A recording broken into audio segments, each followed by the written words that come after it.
Shit.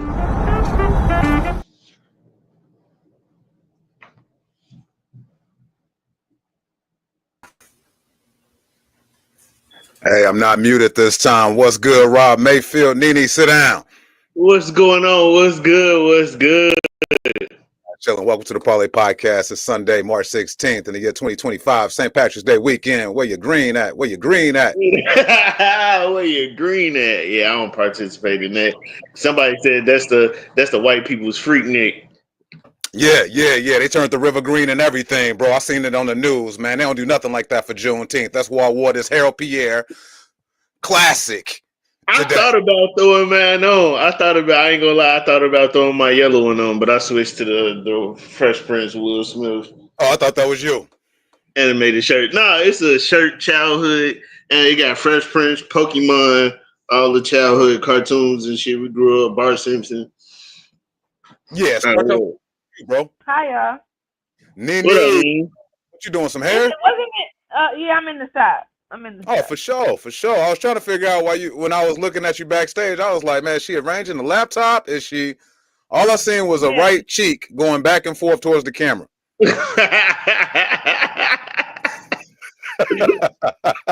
now right and left. Okay, that's what's up.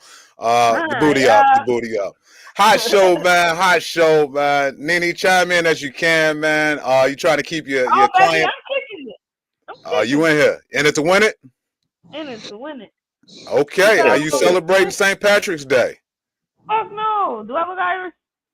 Yeah. Yeah, you do. Them is for the Caucasians. Them is for the people who do their cousins, and drink a lot. Well, I beg to differ because I was in Strachan Van Til out there near where Rob stay at, man, and I seen so many black folks looking for the cheapest corned beef. Not the cheapest corned beef. They was in Van Til like, this one is $17.50, but this one is $17.49. That penny made a difference. Man, big difference. That's Cat Williams' voice. That was it. That was my Cat Williams voice. I think that was really good. I haven't been smoking any weed, so my larynx is clear, so I can get my Cat Williams out. Yeah, okay. Get that high voice up there. I'm trying to get my octave up there so I can match your accusations of my gayness. Not just you, Bobby. Not just you, all men. Hey, speaking of gay, man, I know I'm a scrolling troll, man. I ain't even gonna scroll and troll just yet. I'm just gonna throw this up there just so I can do this for NiNi. NiNi, can you see this? Ooh! I came across this. Yo, what is going on in the world? Why are you sitting on a Hennessy top? With your pants sagged. Your pants sagged, bro. This is concerned. I was concerned. Yeah. He gonna have to hold this L, man. I know Kendrick Lamar, he did something for the dark skin and the brown skin brothers that made everybody think that they could do anything that they want to do because Drake took that L, but this ain't it. This ain't it at all, man. What the fuck? You purposely sat on the top of this bottle. But what are you balancing on? I think he's just an amazing squatter. Nah, he clinching very hard. Oh my god, this nigga had real. Is this real? This is not Photoshop. This is actually a real photo. I actually sent it to my photo forensics team before we did the show, and they confirmed it is a real picture. So the Parlay Podcast will not put up anything that's false. Okay. Man, that's a sign. That seems like a sign of a mental health issue. Because you was like, I'm finna place this Hennessy bottle on the ground. I'm finna pull my pants down, and then I'm finna sit on the top. Here's the bad part about this, though. He ain't even drank the liquor yet.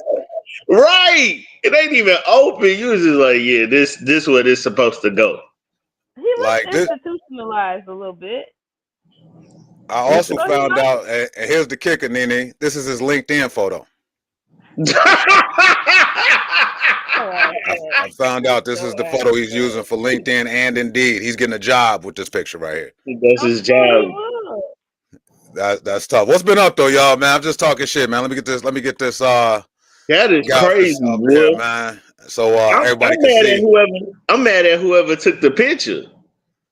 I'm mad at everything about it. Whoever took the picture typing them up. Yeah. That's a good job. That's a good job.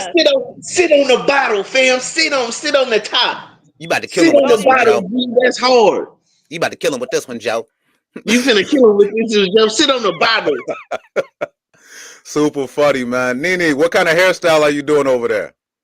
I am starting some locks. Okay, you basically a locktologist. Didn't you put out the word that you was doing some free type of locks until you could figure it out? Nah, baby, I don't do free shit over here. Okay, that was the other NiNi.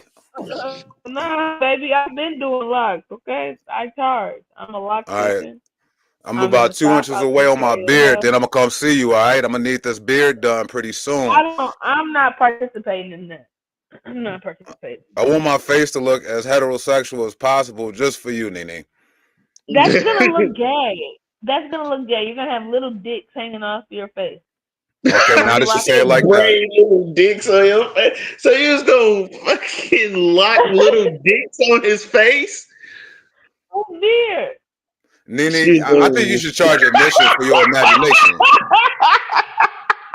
Hey, NiNi need to charge admission for imagination, man. She said she was going. When he's giving head, he can, get in there. Use one. Yeah, no, that's not happening. Rob, let's move on to Rob. Go ahead and finish that last twist real quick, NiNi. Rob, you actually did an interview I just shared on my page, and it's also on the Parlay Podcast page.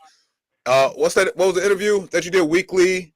I did what is it? Word Weekly and Future Millionaires article by Kaylin Lawrence. And Kaylin Lawrence is a follower of mine and many other comedians. She's like a comedian enthusiast. She's in the medical field. She does a lot. She does like legit like PR and media work. So, and this is one of her outlets, one of her magazines, one of her publications that she runs, and she did an article on me yesterday. It was a real fun article, man. It was really dope. So she'll be on the appreciate you, yeah, she'll be on the Parlay Podcast on March 23rd.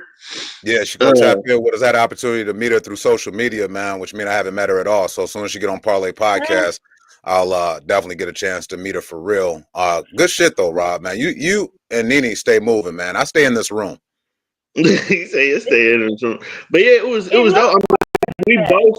We both go when she does the podcast on the 23rd. It'll be all our first like legit physical interaction with her, because I haven't met her in person either. Like, she goes to a lot of comedy shows and stuff, but I've yet to meet her. So she's a real person. She's not a bot, right? She's a real person. She I think she started following me because she's friends with OJ. Okay, yeah, all right, cool. That light-skinned dick. That's what she's trying to do. Yeah, okay, so NiNi says she's trying to work up on that cock. I don't know nothing about that. If she follows you from OJ, I think so. I think y'all be selling it. I think most of y'all comedians be selling it to these women who come to these shows. I lease it. No, I don't sell nothing, man. I joke. I did a little. All right, let's get into some of these topics real quick, man. So, Rob, me and you was talking the other day, man. You actually was watching something on television I've never seen. You said you watching something called Invincible right now? Man, Invincible just finished up season 3 on Prime. For me, I'm a comic book nerd. I'm into like comic book animation and the movies.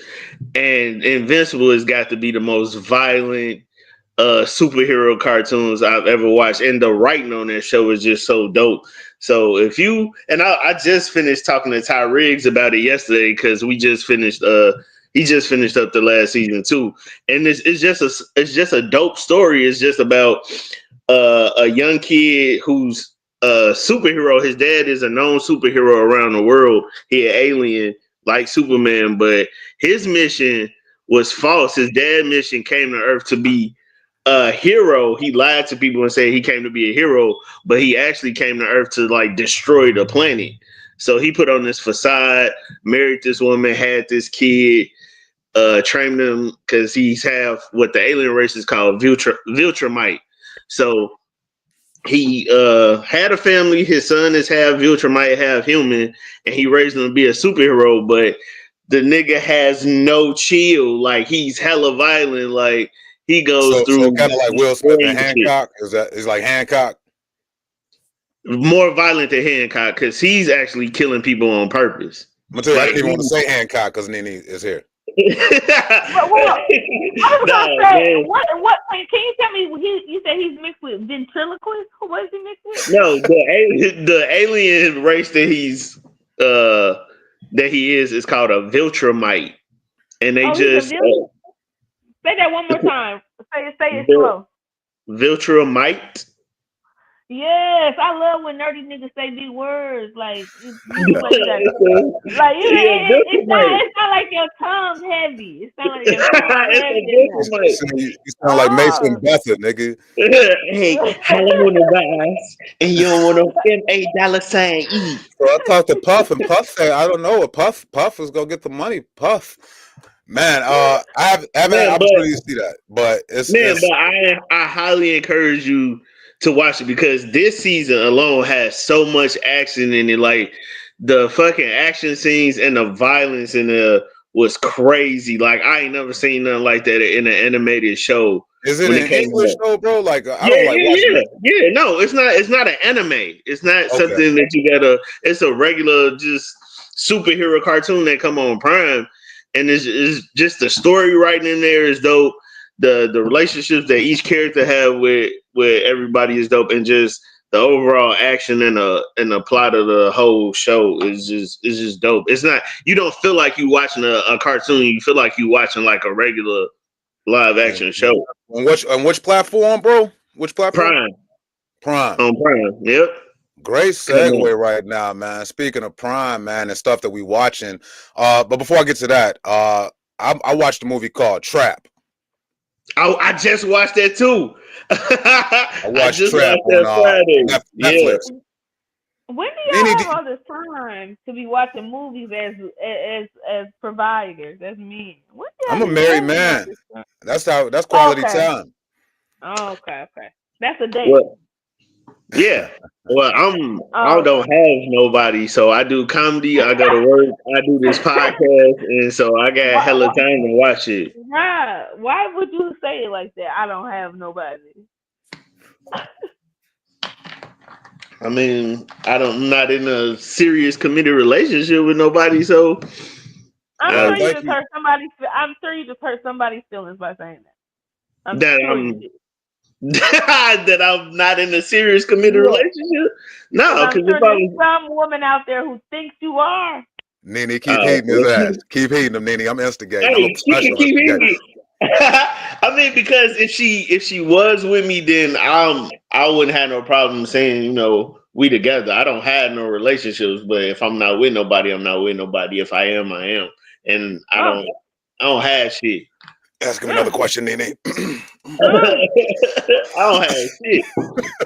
So, I said what I said, man. I don't have nobody. I have a friend that comes over that's like my twin. That's like my best friend. We chill and kick it together, but like she do her shit, I do our shit. But I'm not I don't have no serious relationship with anybody. I wish I did because it'd be dope, but whatever. Well, until then, Rob, continue to watch the Invincible. NiNi, did you have any other questions for Rob in regards to this line of questioning? No, go ahead. Say that alien race again one more time. I mean, ventriloquist. Viltrumite. Viltrumite, man. Yeah. Rob, I know we're gonna get to tell them why you're mad if you just tuning in. It's the Parlay Podcast. I'm Bobby Wright down there doing hair as NiNi, and we got Rob Mayfield up there eating that Dollar General pizza. Home run, this Dollar General home run in pizza. No, actually, I got this one from Strax this time. You did And say you you went got where? that Dollar General. Oh, that's how you're supposed to say Strack and Ventura where you live at? Because I say the whole thing. So is it just Strack? It's crazy, okay, because due to the ownership, some Strax just say Strax on it real big, and then I guess like the older stores still say Strack and Van Til's, but the one across the street from my house just say Strax. I love shopping in Indiana, bro. It is a different culture of people out there in your world, man. Why? I feel like I'm out of town, and everybody just looks different to me in Indiana, man. Oh, it's What's the name of the aliens again? Say the aliens' name again. The Viltrumites. They That's look like Indiana motherfuckers. They look like Viltrumites in Indiana. Over here in East Chicago. But yeah, I got this home run in pizza from Strax for $5.99. Oh, Okay, well, enjoy, man. That's what's up. I watched The Trap, but I also not to stand-up comedy, man. I had a chance to watch the Bill Burr special in celebration of the Irish holiday. Bill Burr had a great special, and in honor of our blackness, I got a chance to watch Just Niche shit too. So we got. Let's go. I planned on watching both those specials over the weekend, and I did not. Her special is so funny, and it's so well done. It is so well done. That's dope. It's a long time coming, man. Perfectionist. I don't think she would have put out no bullshit. You know, just watching her from the stand-up comedy scene, watching her open mic nights, and watching her showcases. Just Niche is that motherfucker, man. Absolutely. And I love that she marketing the shit out of it. So if you're not following, follow Just Niche right now. Her special self-served is on Prime right now. So make sure you tap in with that. As you notice, I cropped out Bill Burr's picture because I only had room for one face. I had to put Just Niche face on this motherfucker, man. Yeah, absolutely. So make sure you tap in. But Bill Burr had a really good special too. Did y'all have a chance to watch that? No, I didn't. That was the one thing I planned on watching this weekend, and I didn't. I ended up watching a bunch of other different. I ended up watching The Trap and a bunch of other different movies. But I'm definitely gonna watch it. I was predisposed on Friday, so I had the opportunity to listen to the Breakfast Club interview with Bill Burr. And he's a 56-year-old comedian calling himself in the drop dead years and did his damn thing. So Amazon Prime, you got Just Niche, Bill Burr, he's on Hulu. Both of these specials, top notch, man. Comedy is taking a whole nother turn right now because I'm tired of TED Talk comedy, y'all. Let's talk about it. What's TED Talk comedy? Tell me that. What is a TED Talk comedy? What would you define that as? I mean, there's no roller coaster in people's comedy. They get up there and they do TED Talk comedy. Before I get into more elaboration on that, before we get into telling why you're mad, Rob, let's jump into the comments, see what's going on out here. We got Yak Dog in here saying, what's the word? This is Levi the Comedian, by the way. Levi, what up, baby? He said both specials are super funny and the real definition of blackface. Hey. Well, I ain't giving nothing away in no specials, though, but I understand that stand-up comedy is, what's the word, subjective? Is that what people say? Yeah, it's subjective. Yeah. But TED Talk comedy is Dave Chappelle style comedy. Okay. Telling stories, more story-driven. Story-driven, but no, and I hate that I got to put Dave Chappelle in that category, but I feel like a lot of people think that they can get up there and just talk, and it's not theater to them. They're going up there and they're doing no act outs, no voice inflections, just going up there emptying out their goddamn diary or something. Okay. I know exactly what you're talking about. Yeah, I don't like TED Talk comedy. Yo, Sykes, what's good, man? Sykes out west, man, holding it down. This is my boy right here. He just actually stopped drinking too. So Sykes, what up? Comedian Sykes, what up? So I had the pleasure of meeting Sykes twice. So yeah, I call him Scuggly, skinny and ugly. That's my nigga. Nah, it was and Sykes is a good dude, man. He can host a show. He be hosting his ass. So, and I appreciate the steps he's taking to be sober, because if you watch his post about his sobriety, you can tell he in a better place. Oh, definitely, Nice. definitely. It's a whole different world when you sober, man. For real though, you know. But me and How Scugly, I so, mean, Bobby? Sykes, we did a show. We did a show in the backyard on the 4th of July one day, and me and him held that shit down, man. Sykes is very funny, so make sure y'all follow anybody y'all see in these comments to get it done. Rob, how would you describe your style of comedy? I don't know, just relatable, I guess, because I just talk about my personal experiences. That's like most of the time exaggerated as comedy is, but I would just say relatable. I just take my life stories and experiences and make it ridiculously over the top. So I don't know what you call that type of style of comedy, because I don't really do storytelling. You say you don't like the TED Talk type of comedy. I'm into it because I like hearing people's life story, but it does get played out when it don't have like a significance to your set. You just up there talking and running your mouth with no real inflection or no real punch, not punch, but no build up or setup. You just up there like, oh, I fell down the stairs. And when I fell down the stairs, I hurt my back. And then you have these dramatic pauses like, okay, you fell down the stairs and then what? Like Right. what? So I feel you on that.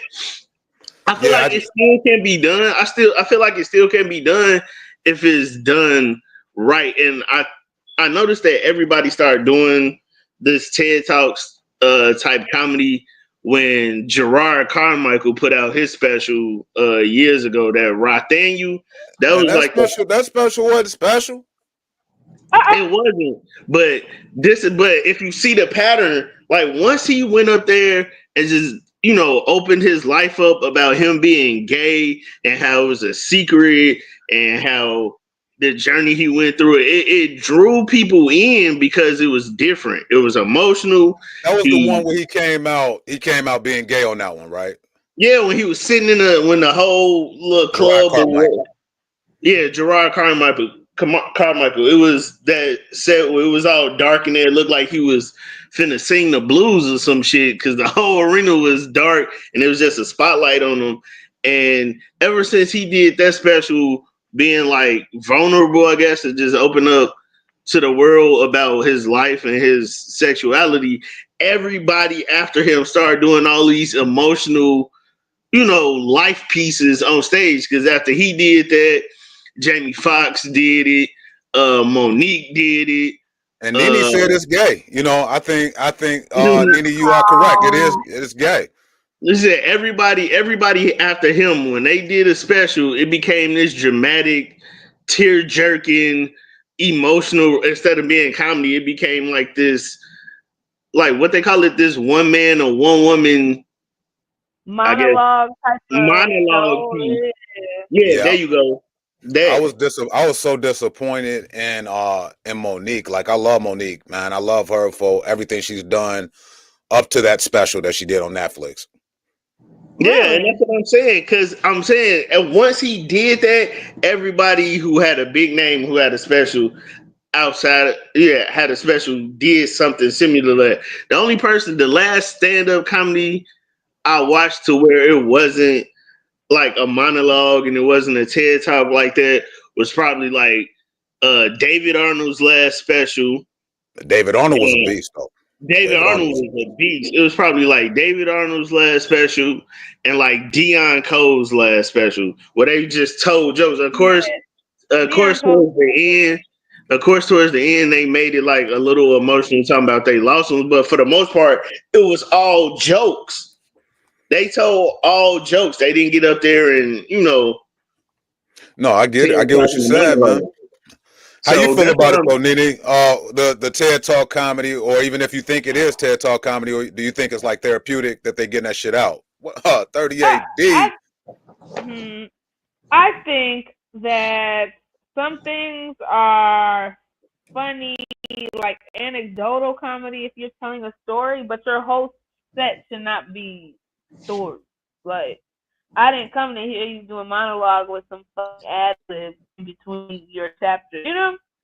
That gets a Yeah, little boring, and sometimes it gets like you're held hostage by it. Yeah. No, I definitely agree. I'm gonna see if somebody about to join us real quick on And the the show only today. person is my bad, Bobby. I ain't mean to cut you off. Go ahead. Sorry. I wasn't saying shit. I'm saying the only person that I can watch that does like storytelling, like monologue type comedy that keeps it entertaining and draws you in and it still be funny is Ali Sadiq. You know Ali what? And that's what Sadiq. I was gonna get to, man. Like if you He does that interested, well. if you're interested, and I'm maybe referring to Ali Sadiq as opposed to Dave Chappelle, like what people trying to follow suit and tell Yeah. these long ass boring. Probably. But, but the thing about Ali is like when he tells the story, it's like he paints the picture, so it's like you're there with him. Because I've been watching Domino Effect all day today. I started backwards from 4-3. I was gonna go up to 1, but I fell asleep. My But bad, Rob. NiNi, you got a message on the screen. No, you good. Here it comes. What? I just want, all right, there we go. Thank you, Wanda Sykes. Who is that? You Oh, that's said Wanda. Thank you, Wanda Sykes. No wonder. Wanda Shit. Sykes. Hey, so we got Ali Sadiq, we got Dave Chappelle, we got all these different comedians who do this style of comedy. NiNi, what would you describe your style of comedy as? See, Coochie forward. Coochie forward. Coochie forward. Coochie forward. Coochie center. Coochie forward. It's straight from my loins that I give this comedy. Okay, go in. Get in deep. Really, you guys know that I'm still very new. I'm 3 years in comedy, so I'm still fairly very new, and I'm still figuring out. I don't know what I would call my comedy. Do you think you found your voice yet, NiNi? I think that my voice is becoming more defined. I don't think I found it yet, but I think it's becoming more defined. I think I'm known for some things. I think the way Yeah, that you know for the coochie out. We got that part, but I'm just saying as far as like the I think voice. I'm known for something. I think my perspective is becoming more memorable. And I'm having more people address me by the jokes they remember me telling, you know? I could dig that. What up, Doug? Hey, I see you, man. All right, so check So it what do out, you man. describe your comedy as, Bobby? Bobby. I think I'm more of an old school style, you know what I'm saying? Where it's like premise setup, punchlines, and kind of like related to something that's going on in my life so that don't nobody steal my shit. Right. Right. But I always like to do an act out. Like performing hasn't been my best quality over these years. Really? Writing has always been my best quality. Okay. You know, so my focus on stand up. I went to go see Sean Wayans at the Improv, right? And when I went to go see Sean Wayans, I didn't think going into it, my expectations was low as fuck. Sean Wayans is not the funniest Wayne. No. Right. You know, so I'm like, man, let me go get these free tickets. Let me go check Buddy out. When I tell y'all, man, he was funny as hell, super funny, act out with every joke. And I was like, I got to do an act out with every single joke. That's why you see what I do when I'm on stage. So that's just the way the game go with me. As far as like my style, I have to. I'm not a crowd work guy. Yeah, me neither. I love crowd work. At times when it's appropriate, but it depends on the venue. Because depending on the venue, it's not available. It could backfire on you too much, though. You know what I'm saying? If you're doing too much crowd work, I think it'll backfire in a sense where now you're giving the audience too much room to talk, and now they want to make the show about them. I don't do that shit. Definitely, I think it can, but I also think that crowd work is a great icebreaker and a great way to reel people back into the here and the now and the present. If you can see some shit, call it out really quick, like, very observant that everybody can notice. and laugh at really quick, and then you can draw them into your set. But I think also, like you said, knowing where to place it, knowing how to use it, not overusing it. Right. And Some I people think that just it's good to have current mm, events in your back pocket, but as far as and this comment Sykes has right here where he says it's about enjoying yourself on that stage, it is, but at the same time, respect the craft. Yeah, for real. And people have a hard time respecting the craft, man. It's annoying. I You seen, I know, when you seen say it. respect, when you say respect the craft, what do you mean when you say that? What is respect the it's a craft? couple. It's pretty loaded, but I'm gonna let Rob go first since he agreed with me. Ooh, Respect. I mean, as a comedian and as an audience member, as a comedian, if you doing this for the long time or the long run, respect your craft. If this is something you enjoy and do it, work on your craft, work on your writing, work on different skills. Says respect the craft. And if you okay.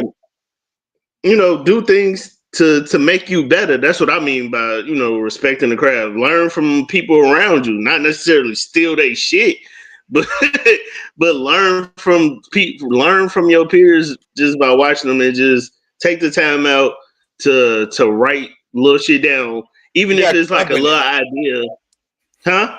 We got company. We got What's happening, Ah, family? shit. What's happening, family? How y'all feeling, man? What Hey, up? Parlay It is Podcast. ah, Martell. It is We got Martell Jaquavius Jefferson. we got Yak Dog in the Martell, building, man. Leave out a comedian. What up, bro? Lever. What's happening, family? What's happening? What Man, up, Brody? chilling, man. What you at the Berto Center, bro? I'm the what? I'm looking at the Bulls post on the back. I didn't know if you was at the practice facility or not. Oh, no, Yeah. no. I'm at home. Okay, because you look like one of the power forwards. You got that Dwight Howard shit going on right now. I didn't know what the fuck was going on, bro. But it's good to No, see you, man. This is my brother right here, y'all. Leave out a comedian, one of the funniest guys in Chicago, one of the funniest guys in America, man. that's Host with that's the good to most. see. Leave out a comedian has hosted the New Jack Smack countless times. He's been on hella productions with the Dream Team with me. He didn't work with Rob. He didn't work with NiNi. And now he working on a new hairdo. My nigga. Yeah, man. It's What up, good to see Levi? y'all. Good My to see hair y'all. great this It's been a morning, while baby. since I've seen any of y'all in person for real. So it's good to see my family, man. How Yeah, y'all look like you've been doing? Good to exfoliating see and you. shit, bro. I see you, man. Well, much like you and Sykes, I've also been on the sober journey. So Ah, Court it's been ordered, of course. you said what? Court ordered. Yeah, but yeah. yeah, but you know what I'm saying? We why you want to tell It my don't business matter. It for? don't. It don't matter how you get there. You It gonna don't matter tell how my you get business. there. You get there. Fool. Hey, You just like Right. Dress Hilarious did Shaq. Nigga, like you hey, got to bro. The do only Yeah. reason I'm telling you, man, is because I was coming to your spot on 79th Street when I had that hit and run, and I tried to run out the car and run for real. bruh. Jesus. It happened in real Okay. life. I was in Robbins, Illinois, home of D Wade. Man. Wow. We had some And you said you interesting did a times. hit and run and you tried to run? Bruh, yes. That's I thought wild. I could get away. That's I, crazy. Hey, I didn't Levi. get away. Yo, So, Levi, what would you describe your style of comedy as? uh I'm like old dirty bastard, man. I ain't got no style. Ooh. Oh man, we That's really what we I really do. gonna keep doing callbacks on this hairdo. I I'm do like what I old want to dirty do, bastard. man. I love it. Yeah, when it comes to the stage, man, I believe in freedom. You know what I'm saying? Because it for me is one of the only places I can be truly free. I have no limitations, and all inhibitions are gone. So I can I feel like I have a trajectory of all styles just mixed into one. I'm like a MMA fighter and shit.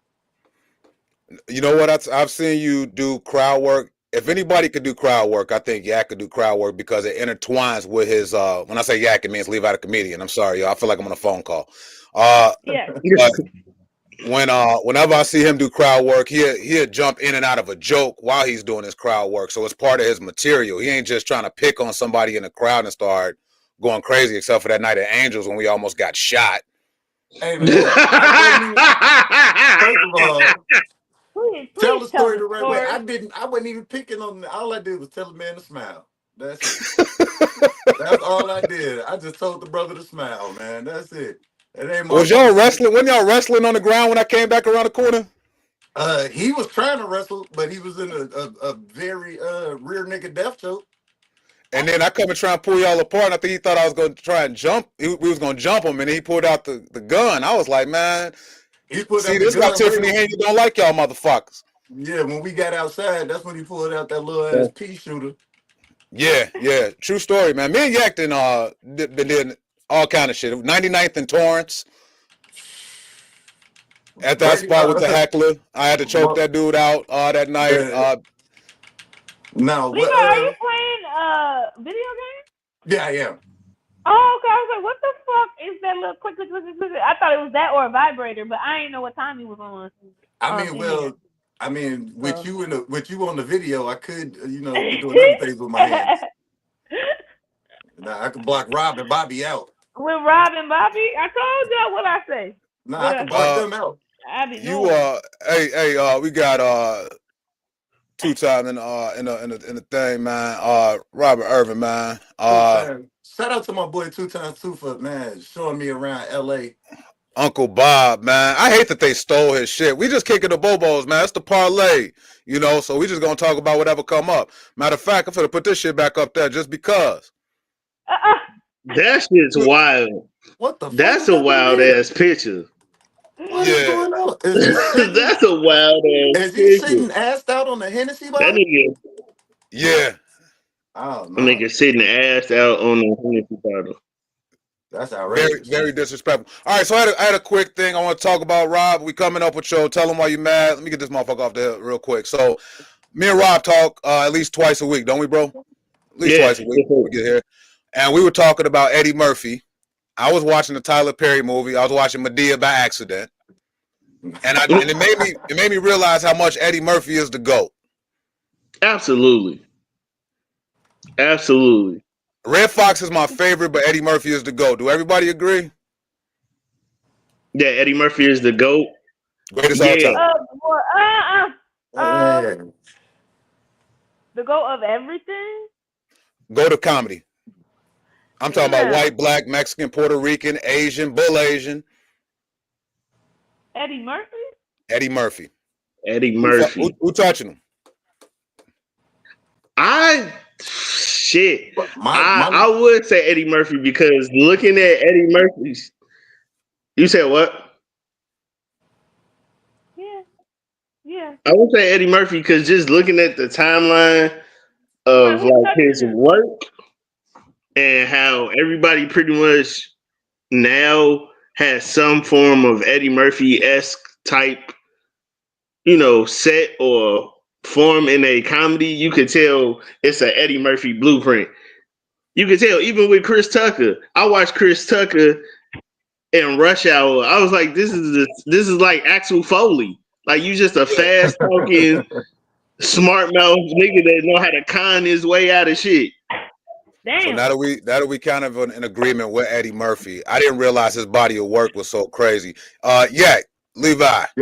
Yo. If you could put somebody head up with Eddie, who you putting him up? Kevin Hart, maybe? Nah. As far as what are we talking about? Straight comedy? Are we talking about movies? What are we talking about? I'm talking about overall. Like if you had to do like who's the best player in 2K, and you had to average out their attributes, and say this is the best player. Of course, we picking Jordan. Who's the Michael Jordan of comedy? Overall, yeah, it would have to be Eddie. Yeah, who else? It would have to be because I don't know, because I want to say for the time that he was, he became who he is. I want to say Rich. Now, I think Rich could be in my favorite category, like a debate for favorite, just like Red Fox could be a debate for favorite, Rodney Dangerfield. All of these are great guys, but Eddie Murphy, Delirious, Raw, his movies, animated voiceovers, I don't think anybody touched Ed, man. Yeah, it's got to be Kevin. But here's my real question. And Rob, you could even throw in Axel Foley. I gave it some thought, man. Which Eddie Murphy character is your favorite? Damn. Reggie from 48 Hours. Reggie from 48 Hours is your favorite Eddie Murphy character, bro? And that's a damn good character, though. That's a good character. That was a damn from 48 Hours and another 48 Hours. Man, 48 Hours and another 48 Hours. His character those are my favorite because it wasn't like he portrayed like a fast talking, like weak ass individual. He was a fast talking kind man that could beat your ass too. So it wasn't like he was this goofy ass sidekick to Nick Nolte. He was just as equal, if not better, in every scene he was in. You know, I agree, but at the same time, I gotta say, man, when he put on that makeup, I like James Thunder Early, nigga. That's another dope ass character. Yeah. Jimmy got soul. We got some people in the comments saying that Jamie Foxx could go up against Eddie and go status. I think Eddie ain't as good of an actor as Jamie, but overall, I gotta still give it to Eddie. I still give it to Eddie. Comedy wise, Eddie. Comedy wise, Eddie. Hands down. And Doug's favorite character was Buckwheat off the SNL series, man. Man, Wookin' Penub in all the warm places. Wookin' Penub. But I never really wanted to be Eddie Murphy, though. Like, Eddie Murphy was like in a league of his own. But if you listen to Jay Farrow and everybody else who try to do these impersonations, I see Eddie Murphy in them. I didn't even know Jay Farrow had a real voice. Damn. Right? Because he always impersonates somebody. He always imitates somebody. So, NiNi, who your favorite Eddie Murphy character? Really? I thought it like probably Norbit because his tongue sounds fat like yours, Rob. Norbit. Norbit. Not Norbit. Yeah. If I had to pick a character out of Norbit, it was gonna be Mr. Wong, man. No. Mr. Wong was fucking hilarious. He was crazy. Mr. Wong told them motherfucker, hey, he went in on Rasputia at the reception. He's like, oh, you want to marry Ratamore? You want to marry Ratamore? And plenty of bananas for your gorilla. You married big gorilla. Mr. Wong just saying, you married gorilla. All right, so we're gonna spin it out real quick because Rob mad about some shit. Rob mad about some shit every day. I was so mad about so much shit this week. I just combined it together, man. The shit I've been seeing this week is wild, and I don't understand it. Rob speaks in uppercase letters, man. All the time, man, like a billboard, like a bulletin board. This is a hear ye message for you motherfuckers, because I don't understand. Like, and it made me mad because I watched a clip from Drink Champs, and Nori was trying to downplay Sexy Red when he was talking to Nelly, because she from St. Louis too, and Nelly was on there, and it was a clip, and there you go, and everybody was talking about her rap music being hoe music and all this, and trying to downplay who she is, but she's a very popular person. And my thing is, how is y'all downplaying this when we all grew up listening to Luke's Pop That Coochie and Me So Horny? That shit came out when I was like 8 years old. Y'all want to talk about Sexy Red being too vulgar, but Luke had kids my age being 8, 9 years old running around talking about some Pop That Coochie and fucking Me So Horny. I didn't even know what Me So Horny meant at 8, 9 years old when that shit came out. And let's give it to the real motherfucking hoe music, Adina Howard, okay? Adina Howard! Fucking Dina Howard! And everybody this loves the original Adina. Sexy Red right here. This the original Sexy Red shit right here, y'all. You know what I'm saying? You got two stories talking about motherfucking Nancy Reagan giving him a blowjob. You know what I'm saying? I'm gonna tell you this though, man. I'm gonna take it back further, man, because we was already on Eddie. Dolomite was before Luke. Right, Dolomite. Yeah. So that's all on that's the shit that irritates me is that we done came to the point that people forgot that this has been the history of music. It's always been vulgar. It's always been over sexualized. It's always been fucked up, but we rock to it. Like I just made the video the other day, like nigga in the height of the Dare movement when I was in Dare program at school wearing a black Dare t-shirt and stuff, and Officer Friendly was coming to the school telling us how much drugs are bad and you watching these after school special ass movies. At the height of that, nigga, a song called Your Mama on Crack Rock fucking came out. Man, And I'm in I the did see it on your Instagram. bro. I saw that. I do. Cause it's goofy to me. Like the shit is all goofy to me. I'm in the Dare program with my black t-shirt on, but at the same time, I'm like, yo, mama on crack rock. And it's crazy. And it was that shit's so dramatic and fucked. That shit is probably one of the most traumatic, fucked up songs I ever ran around happily singing because I ain't know no better. Cause now I'm visualizing the video, bro. In the video, you had little kids in a circle teasing this little girl saying, nanny, nanny, yo mama on crack rock. Like, what the fuck? Honorable mention, your mama ain't got on no drawers. I seen him when she took them off. No drawers, dude. She threw them in the air, and Superman said, I declare. Okay, hey, Yak, you a music aficionado, nigga. You knew the whole song. That pissed me off, and because R. Kelly put out a residual fucking verse, now niggas want this nigga out of jail because he put a song out. This nigga put some bars out. Now he deserves to be free. Shit, Is that all it takes? The record label want him out. Shit. That's all it takes to be free. You could just sing your way out of these fucking 42 years you got on your life that you finna serve. But let's be honest, man. R. Kelly got way too much time, man. I gotta be real. What? He could have 20 would have been cool, but they give this man 42, man. Man, I think he got like a good 30-something years. I think. Yo, he molested his own daughter. I'm not believing that. And that's the you can listen. You can sell me shit in the bucket and tell me it's chocolate ice cream all day. I'm not falling for that bullshit ass money grab that family came out with. That weird ass. That whole thing was weird as hell.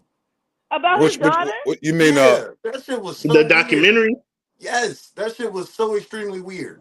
On Life? You talking about the one on Lifetime? Whatever it was on, I don't remember what the fuck it was on. I just the one that had KRS-One on there, right? Was he on that? I knew it was a rap for R. Kelly.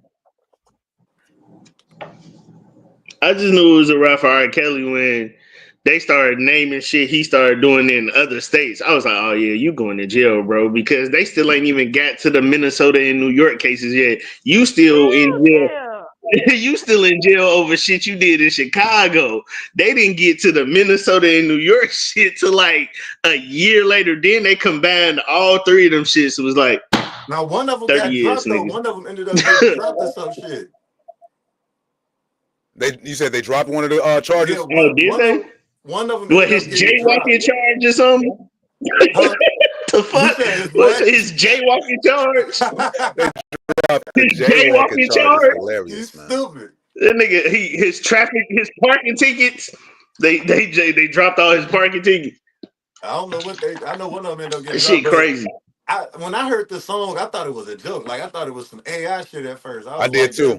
I did too. AI shit getting crazy, but then when the motherfuckers confirmed that it was really him, I was like, "That's wild work." But I ain't saying free the nigga because I mean he did what he did.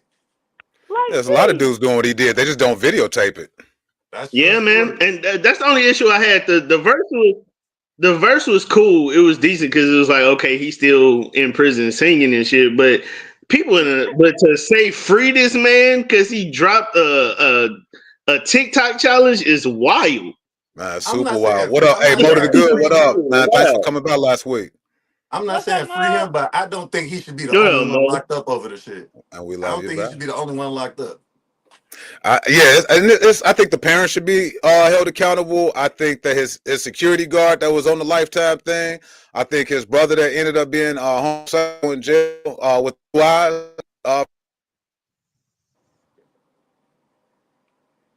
Oh shit! Somebody, is that me? Nah, that's That Bobby. me? Somebody froze. Yeah, something Yeah, going on. Bobby. That Oh, ain't shit. me. Oh, it might be me. All right, we back. We said that shit like somebody farted, and everybody was like, "Shit, it ain't me." It ain't. No, It ain't me. Rob was trying to get me back for this smoke detector going off, and I'm putting up a post on Instagram talking about it's definitely not mine. Boy, smoke detector was going off the whole live. I'm like, hey man. I'm glad you got batteries now. You did that for Black History Month. Hey, if y'all just tuned into the Parlay Podcast, man, I'm Bobby Wright. We got Levi the comedian sitting in as a guest this week. We had Mo Good last week. Definitely appreciate her for stopping by. Very insightful. NiNi down there doing some type of lock, some type of hair. It's probably for a known comedian, because if you watch NiNi's story, she be hooking all the comedians' hair up. I do tell a lot of comedians what. That's how she getting booked. Hey, she getting spots for hairstyles. Man, Yeah, for real just though. use what you got to get what you want. Okay. Shit, as long I as it know ain't some coochie. comedians. What? True. Why would I fuck with? Never mind. is the person hair you locking aware of what the fuck is going on right now? Why you locking their hair? Yeah, this my friend. Oh, okay. Ain't no wrong with that. And that's Rob Mayfield up top, man. That watch a lot of shows that I don't watch. Something else came up. I think you might be mad about, Rob, and I was a little upset, but I actually agreed a little bit too. They're coming out saying that The Wiz was not a good movie. Man, I tried to show that to my daughters, and they thought that shit was creepy. I mean, they thought The Wiz was creepy. Yeah, I showed it to my daughters, I guess when they was younger, and they was like, "This shit is kind of creepy." I don't understand. I mean, it's not a good movie in what aspect though? It's a great movie, but it's a little creepy. So what does that mean? It's not. I mean, it's supposed to be a black version of the Wizard of Oz, and it had dope music in it. So I don't understand. Nobody say anything was wrong with the soundtrack, but the movie, The Wiz, the movie itself wasn't good. The cinematic aspect of it was not great. It could have been better. It could have been better. It was the 70s. How much more better could it have been? Right. Like what? Like it was definitely the 70s. I'm thinking the whole Thanksgiving scene or Christmas scene in the beginning. What the fuck? That could have been cut down. That was real long. I couldn't make it past that scene sometimes. To make it, I couldn't make it past Diana Ross's natural.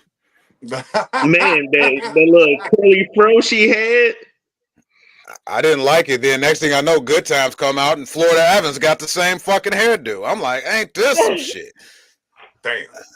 But no, it was star-studded, man. I mentioned Death at a Funeral, man. I think when you got a movie, and you just tuned in, we talk about The Wiz, but when you got a movie with that many stars, you expecting a banger, man. And they was trying to redo The Wizard of Oz, but they could have did it a lot better than that, man. So they're gonna have to do it again. Yeah, I didn't. No, I mean, the character. The fuck don't.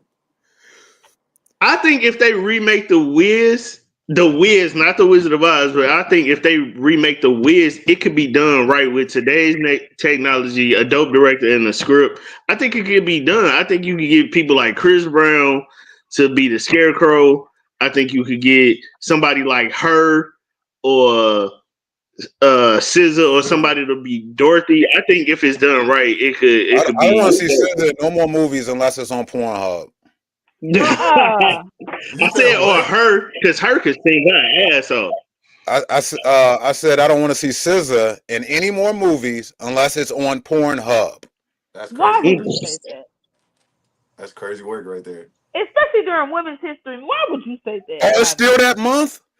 Yes, nigga, it's the whole month of March. Damn. All right, damn. Sorry, SZA. Sorry, Lizzo. He thought that shit was last month. But no, I thought it was I only a mean, week long. I thought it was Women's History Week. My bad. Shit. Sorry, I NiNi. mean, I think Mhm. I think they was trying to be too with the Wiz. I think they was trying to be too different with like the costumes and how the characters look like. Because I didn't understand Michael Jackson's fucking Reese Cup nose for as That a was his real scarecrow. nose. That was his real nose, bro. That was his real. Hey But the nigga man, put come Shut that. on, up. man. They put the Reese Cup paper on that nigga nose. Hey, I I ain't agree with understand that.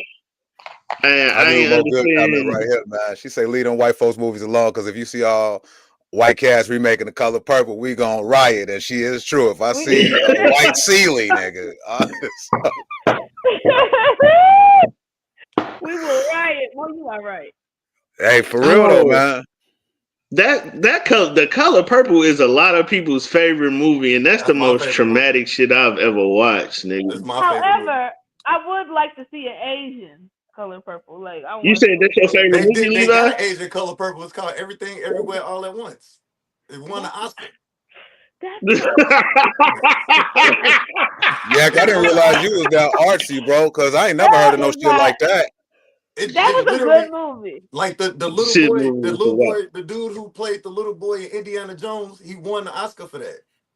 I know, but why would you call it the Color That's the Purple? it Asian Color. is. And then Crazy Rich Asians. They got their versions of Color Purple. Parasite. The Yeah. Asians got their version of Color Of Purple. course, hey, look. Parasite.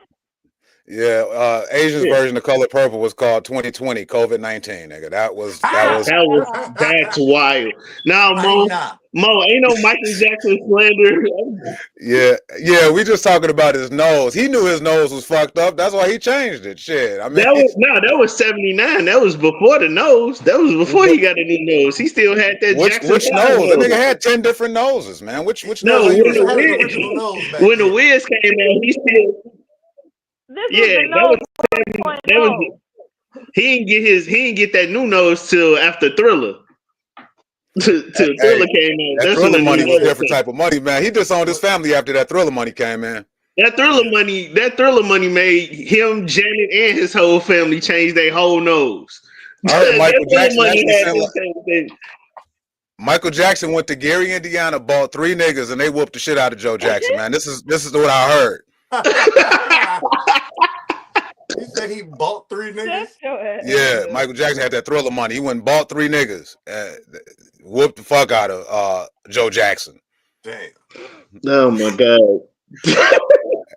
I'm sorry, Mo. Hey, look, I ain't taking nothing away from Michael Jackson's career, man. I think that he's one of the greatest performers of all time, if not the greatest performer of all time. I'm just saying, the I'm nigga was a little weird.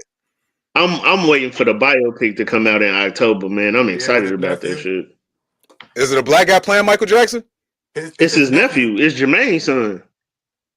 Okay, with the homosexual eyebrows. I God damn. don't know which one of his nephews you're talking about Which saying with what? the homosexual. What? It's a lot of them. He got a lot of nephews, but all I know is one of them is Jermaine's son. Is he That's greasy? playing. No, he not greasy like his daddy. Jermaine has got to be the greasiest. Like I don't understand that Why fucking is he hair so oily? Like, You know what I just and that realized? hairstyle. What fucking hairdo is that? You know what I just realized a couple weeks ago? That Terrence Howard played one of the What? Jacksons in the movie. Yeah, I peeped. And Boyz II Men had to get them hands thrown yeah, on them. Yeah, man. Terrence Howard played Jackie yeah. Jackson, and Boyz II Men got their ass whooped by Bumper Robinson in the front yard. Man, God straight damn. up. Hey, the only thing longer than that Jackson American Dream movie is Aretha Franklin's funeral. It's not funny, but it's Nigga, funny. we still at That shit Aretha was 2 funeral. days long. That was longer than Michael Jackson funeral. We Hey, that's still where at they dropped them Aretha niggas funeral. from Gary off after they got whooping Joe Jackson's corpse's ass. Oh my god. Mike just kept Yeah. sending them cats, man. Hey, but look, the American Dream was still better than the one with Flex in it. Bruh, that's why Flex went homeless, man. He shouldn't have did that. Yo, that was the worst. That is the worst. That was the worst depiction of Michael Jackson I've ever seen in my It fucking just shouldn't have had that life. touch. It was Yeah. really, it was really. I was so pissed off when I saw that shit. I was so mad, man. That I shit think had to I be. think Flex was That mad shit too was when he saw it. He devastating. was like, "This, oh shit! Did we already sign the contract? We can't put this shit out." And they put that shit out, man. Flex, if you watching the Parlay Podcast, and I'm sure you're not, don't do that shit no more, man. Nah, he did. Man, like He said the everything, reason why he did it. everything was wrong. He said the reason why he did it is because I think he said his daughter was just born and he needed some bread. So he was like, shit.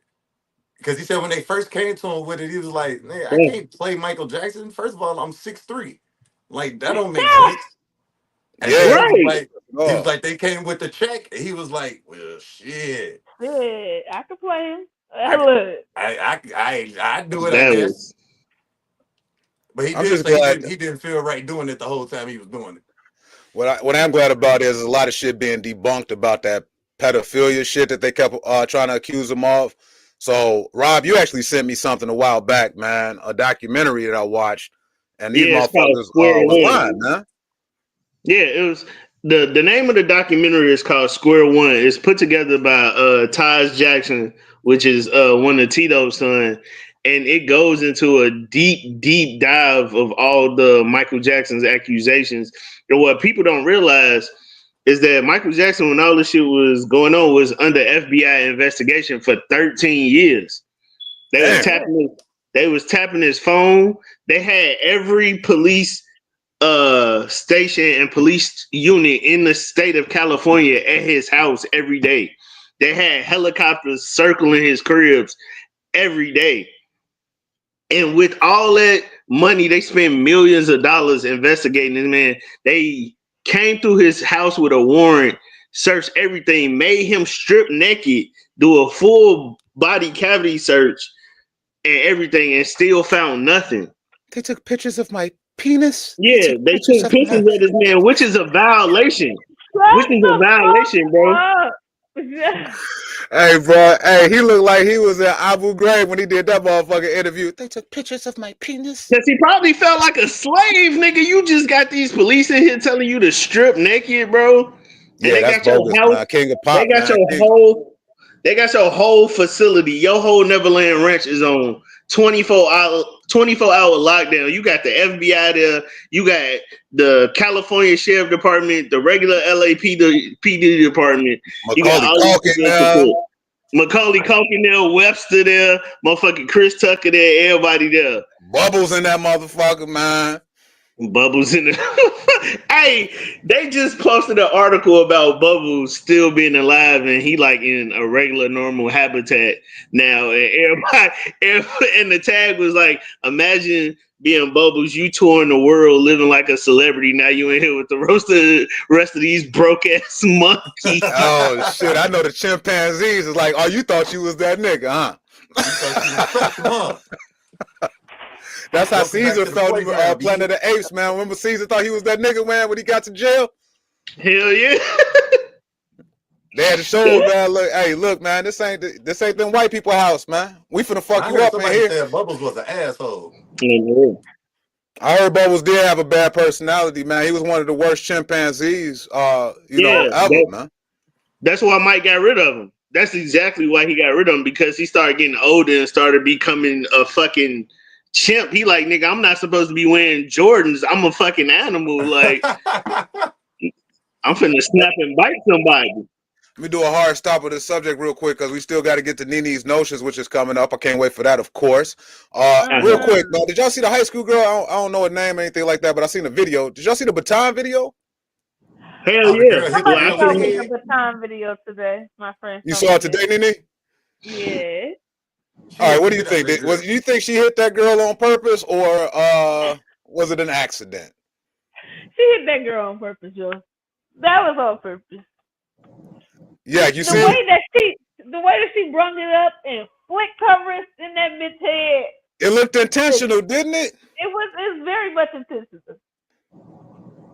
Yeah, it might have been an inside thought that she acted out loud, but she definitely hit that girl. Yeah, she did that shit, and she tried to go and do a quick press conference and say she didn't do it on purpose. After the press conference, the police was right outside the door. They charged her ass with assault. That's fucked up. Yeah, you got charged with assault, man. So a loser, man. You was losing. She was a couple feet ahead of you. She banged the shit out that girl head, man. But I Man, them think fucking she batons pulled a hurt. LeBron flop after she got hit with that baton. No, she didn't get hit that hard. Man, the No, batons see, hurt, bro. bro, She was if I'm that girl that got hit, I ain't mad at it. You hit me with a baton, I'm finna act out. I'm like, you broke my spinal column, my shoulder don't work right, I can't run properly, all that shit. man. The athletics department getting sued. The school getting sued. Everybody getting sued. Hell I'm calling yeah. hot dog. I'm I'm calling like, you learning. fucked up my form. I'm making up shit like, bitch, you ruined my trapezoid right here on the side of my You neck. know how expensive eggs is? Everybody's getting sued, Oh okay? I'm God, waiting Man, for a reason now. it gave me shin splints. I would have been calling 22, so motherfucking fast, man. Shit, for real though. Last week was was it last week, Yak? I know I kind of got in some trouble talking about this subject last year, so I ain't gonna mention names because I don't even know who won. Shit, I think D Brown might have won. Did y'all see anybody who won the 312 Music Awards? No. Nah. I actually was. They was actually supposed to do that weekend. It was the 312 Comedy Jam that was Friday. Then it was I guess a celebrity 312 basketball game Saturday, and then the actual award Sunday. I was actually supposed to be on the lineup for the comedy show on that Friday, but they canceled it because the promotion was lacking. But they still went through with Okay, the low ticket sales. yeah. So they Gotcha. did go through with the basketball game and the actual show. I seen people that was there. Like I saw Yaya was there. I saw, the usual suspects that was there, like Boom Too Funny, and Uncle Hank and Big Lowdown. I seen pictures, but I don't know anybody who actually won anything from them. I just seen pictures.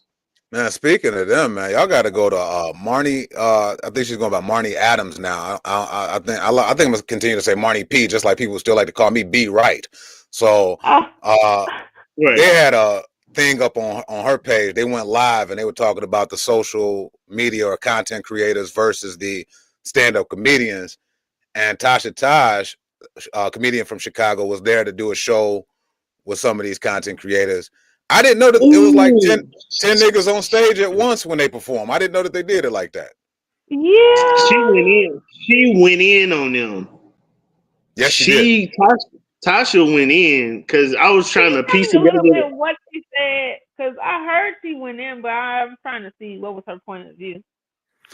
Well, she opened up for these guys. She opened up for a few content creators, and she felt like she came up and did an actual show. She came and did a stand-up set, and Yeah. then followed behind that, it was more so like a hype 'em up rap concert as opposed to these guys coming on stage to do stand-up comedy.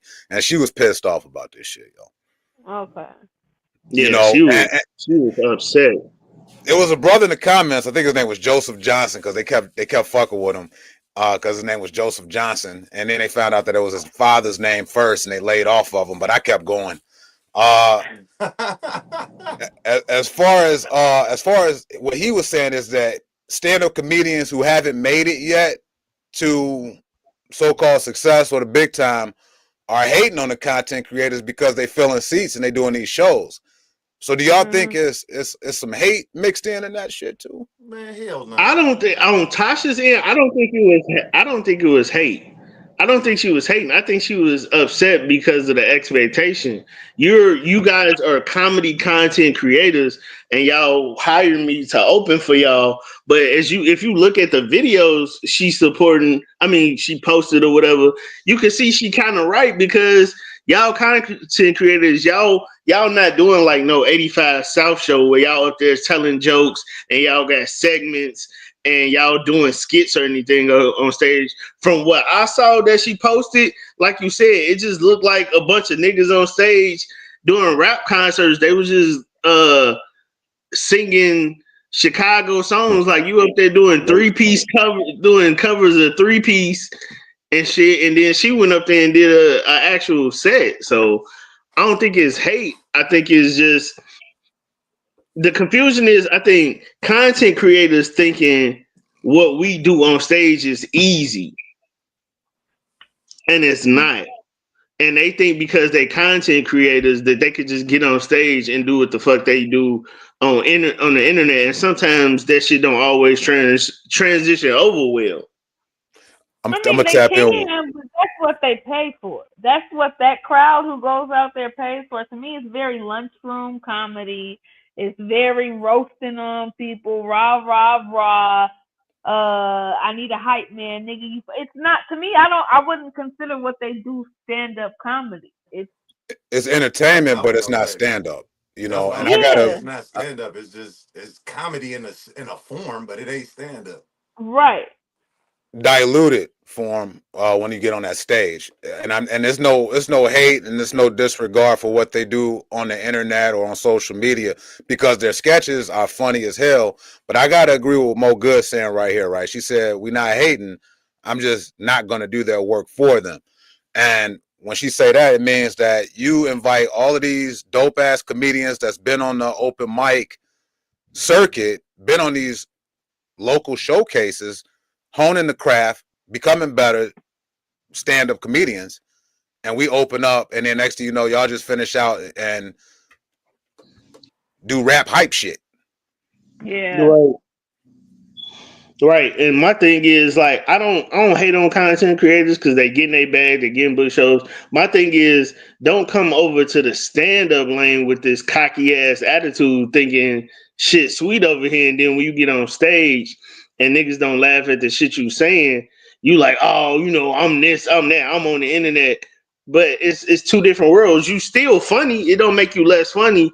I just don't like the arrogance that some of these content creators have when they come on stage thinking that what we do is easy. It's not easy at all. Like what about what we doing on stage had you thinking that it was easy? Because what you do on your phone, is that what it is? Because what you do on your phone, because everybody could hold up their phone and do a bunch of shit 1,000 times and then edit the perfect, Ain't no take two on that clip. stage, man. Ain't no Yeah, take you two. can't edit. You can't edit what you do on stage. You can't do a take two, take three. I run it back on stage. So I like that a lot of content creators, when they do decide to step on their stage and do what we do, they do have that humbling humility experience. Like, oh shit, this is not easy, and they do Yeah. feel that they do feel that humility when people don't laugh at that shit, because you need to go through that because you came in this arena with this arrogant ass attitude because of who you are on the internet, thinking the shit was gonna be cool. So when motherfuckers don't laugh, you deserve that because you shouldn't have disrespected comedians saying, "Oh, I'm way funnier than you." And that you selling out seats and shit. Because just because you sold out those seats, that don't mean you could get on stage and the shit still not be funny. You could have a Right. Yeah. sold out arena of niggas not laughing at you. Yeah. I So just that's, think that they should package it differently, though. You know what I'm saying? Like host the show and bring out some local comedians, and you can do it that way. But like Mo said, don't use us as come get this guest spot, and you getting thousands and thousands of dollars for this show, and you throwing crumbs. Shit, if you gonna crack the cookie, nigga, give me half of it. right. Yeah. I just seen way too many And not content taking away creators from die a them horrible death on stage. Who I was seen a that? lot of these niggas. They come die up. a horrible They death on think stage. they think they gonna be able to do something because you known for roasting people or whatever. Your ass get on that stage and you fuck with somebody who really know how to work the crowd and work the stage. You gonna lose every single time. Every Yeah. time, and in the words of Mo to the Good, you can't cap cut on that stage, baby. Yeah, on the Facts. real. You can't add filters to that stage, bro. You can't add So, filters. And it's crazy because I went to a D Brown show. I went to a Uncle Hake and Big Lowdown show that they had riddles, and they was funny on stage because the chemistry between them is dope, and they knew how to work the crowd, but they kept the crowd moving, and they brought comedians in to keep the show going. So that's why I don't understand what went So wrong they're with. more like an improv. I would say they're more like an improv. To me, an But improv but or the sketch thing about comedy type of group. D Brown though is that he started doing stand up before he came up with the Uncle Hate character. Before the Uncle Hate character Right. I've took done off. shows with D Brown. So he put that work in. So he understands, and I'm pretty sure he explains that. Like he probably explains that to lowdown. I'm pretty sure he explained that. Like, listen, we could be as funny as we want to be on the internet. When we get on that stage, that's a different animal. Yeah, D Brown. I remember when he first got into the game, man, and I wasn't too familiar. Yak, you was really familiar with him, and you started telling me that I should throw him on shows, and he was good, man, from the go. Yeah. And I remember a show that we did at that nursing home. Remember that show we did at that nursing home that time around Christmas? Oh, yeah, yes, sir. He killed that shit. Killed it. You know, but when you get together, sometimes you change. I ain't saying he do, but I'm just saying sometimes the dynamic changes once you get in a tribe, and now you got to act with that tribe, and it dilutes you because of your fucking, what they say, lower your property value when you got the wrong neighbors, nigga. Well. So that's what I see. You know what I'm saying? But it's nothing to take away from what they're doing on the web, man. But stand-up wise, Ha Davis, sit your ass down. Yeah, man. When Ha Davis first started doing stand-up, nobody was ha-haing at this nigga. Yeah, ha-ha-less. He was ha-ha-less. My thing is, if you found it, like it's a lot of, and I'm noticing it's yeah, man. But it's like a lot of them, they doing this shit, but then some of them are real gracious and actually trying to learn the craft. And then others, they just doing that shit for shits and giggles because they know they done made it to a point to where they could just fall back on their content creator and not do stand-up. Do you think they have to do it? Like, what compels them to think that? And I get it, it's money involved, but you don't have to go do stand-up. Yeah, you don't have to go do stand-up. You don't have to, but I guess they feel like for themselves to be considered like a real comedian that they have to. It just comes from the people around them telling them. That's just my opinion, though. You go, no, you need to go get on the stage. You funny online, bro. You could go do it on stage. And that's how people end up on American Idol and should not be on American Idol. Right, because you got people gassing you up, thinking you could do some shit that you really haven't developed a skill set for. You know, it's like getting a laptop from Best Buy versus getting a laptop from Temu. And I mean, nigga, you know how that. Who the fuck buying a laptop from Temu? Man, so that's exactly that. Exactly. Yeah, like I said, it's a lot. Like, and then I'm noticing like all these actors that somewhat did like comedy shows or like sitcoms, they trying to do stand-up comedy now. Like fucking Omar Gooding is doing stand-up comedy now. Like Cole from Martin. He started doing stand-up before he was acting. Omar Gooding did? Yeah. Omar Gooding did? I just remember him being a kid on Nickelodeon. He didn't originally want to act because of his brother, because of Cuba. So he been doing stand-up for a minute though. Ain't shit funnier than Omar Gooding playing that character in Baby Boy. That shit was comedy, nigga. Sweet. I'm talking to my family right now. All right, man. But yeah, he do comedy now. I heard Tisha Campbell starting to do fucking stand-up comedy. Fucking Tank Tank does stand-up. Huh? Overton, he did comedy before Living Single, and dude, I'm telling you, he like 65 years old, still funny as fuck. Yeah, Overton do it still, but like I'm just talking about like actors that I didn't know was doing this shit is doing it. Like I said, Omar Gooding doing it. I heard Tisha Campbell trying to do stand-up comedy now. Fucking Tank be talking about how he does stand-up comedy now. So everybody's just trying to jump in this arena because the singer Tank talks about how he goes to nightclubs and stuff and try to do stand-up comedy. He said 2 times though. He said you can suck dick 2 times and you're not gay. Yeah. Because so it's a lot of these. You gotta try. It's a lot of these celebrities hopping in our arena thinking they can do this shit. For we all know T.I. think he's a fucking stand-up comedian now, and that irritates my soul. I can't wait to Rob see T.I., man. Like I'm gonna set that shit up as soon as I get a chance. Man, that's okay.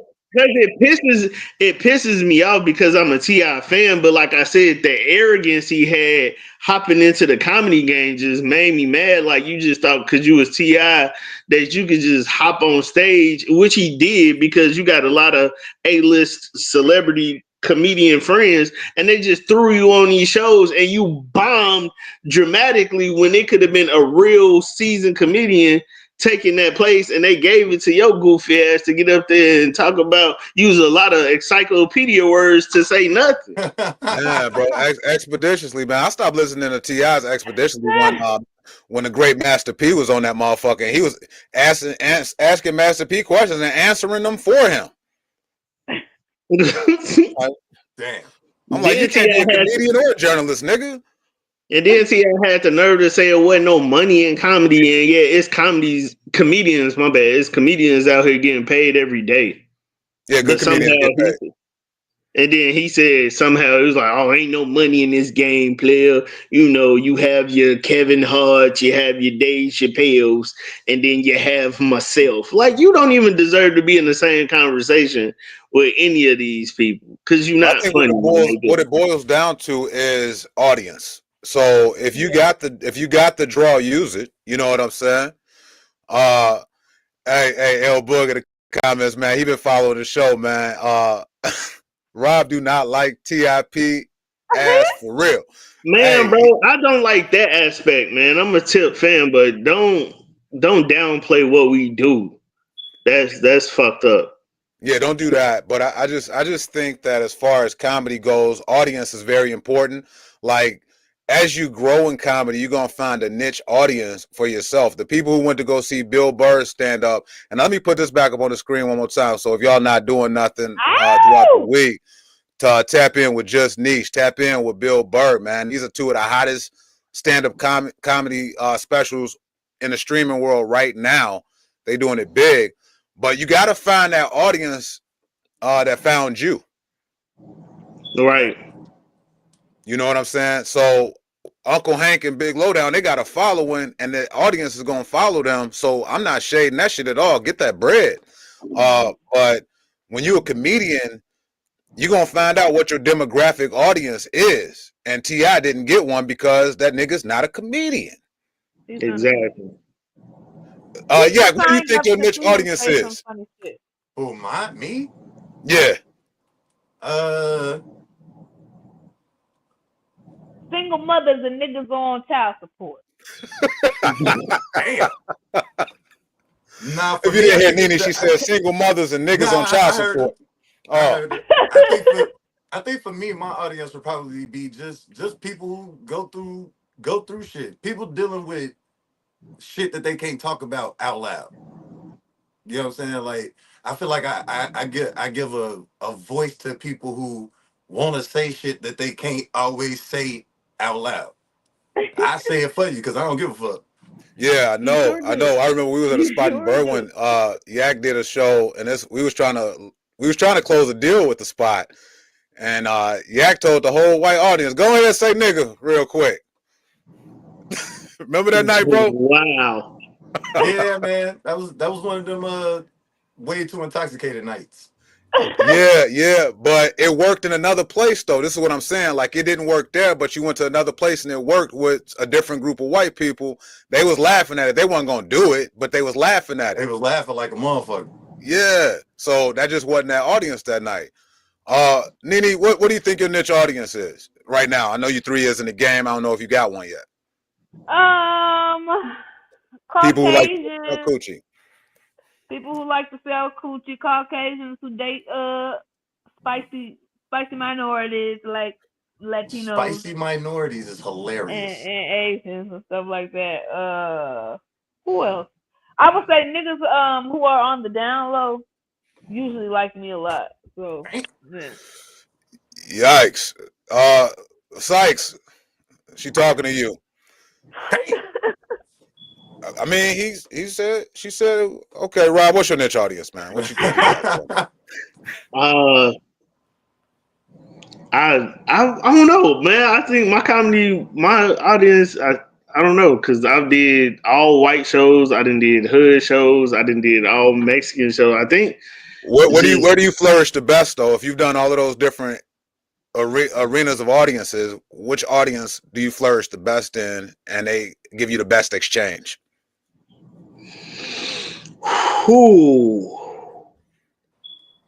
Mixed crowd shows.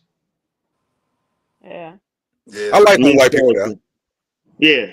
So even mix of some of everybody, those are the shows I get some of the. Of course, my people, they show up and show out for me when I perform. Of course, our black people, if they fuck with you, they gonna let you know if they fuck with you like that or not. But I flourish a lot in like mixed crowd. Like I seen. Okay, so here's my example. Like I watched M Dub's podcast Off Stage. Yeah, that's a good podcast too, man. Make sure right. He said that I think he asked Mike Semp or something, and I may be paraphrasing, don't quote me. He was like, they asked him like, what's the best spots that you like working at, and what's the worst spots? And I think either Dub or Mike said they don't like doing Laugh Factory shows because, you know, the audience of the Laugh Factory. You know, if you performed at the Laugh Factory, you know what type of people in there every week. Yeah, white people. I love Laugh Factory. So. Right. But they said they don't necessarily do well at the Laugh Factory. I personally love doing the Laugh Factory. I haven't done the Laugh Factory yet to where I had like a bad set. So that's kind of where I'm at with my audience. Like you got people who be like, oh, Laugh Factory crowd, but I love doing the Laugh Factory. Now this is a global show, so we're not talking about Chocolate Sundays. We talking about Chicago on Broadway Laugh Factory. Right. Yeah. On a Tuesday, Wednesday, Thursday, Friday, Saturday, and the Sunday. We do Laugh Factory.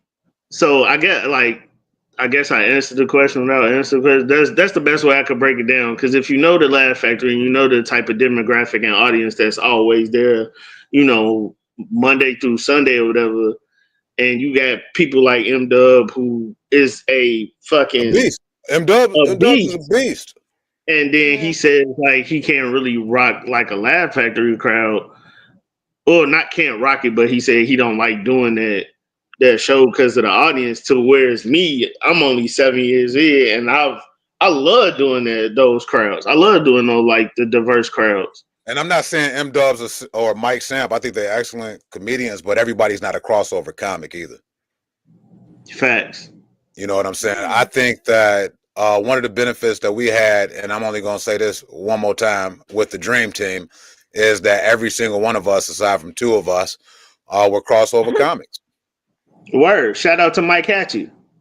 I knew it. I said it for you. I saw the deer in the fucking headlights. I knew what was finna happen, and I just couldn't. Shout out to no. I knew what was no, and I'm saying this because, man. I'm saying this because here's my thing with y'all in the Dream Team, and y'all don't know this, and we can keep it moving. But here's my thing. Tell them what you gonna say, Rob. No, man, but here's my thing with the Dream Team, and this is like another 6 degrees of separation between how I know you and Levi. I met Mike Hatchett first. I met Mike first because after my Power video went viral, like him, Twine Cruz. One sec, Rob. Since we've got people watching, and NiNi is not too familiar. NiNi, Levi and I used to be part of a comedy troupe called the Dream Team of Comedy. We had a good little 1.5, 2-year run, and it got dismantled due to internal reasons. Finish, Rob. Okay, bet. So, no, so here's what.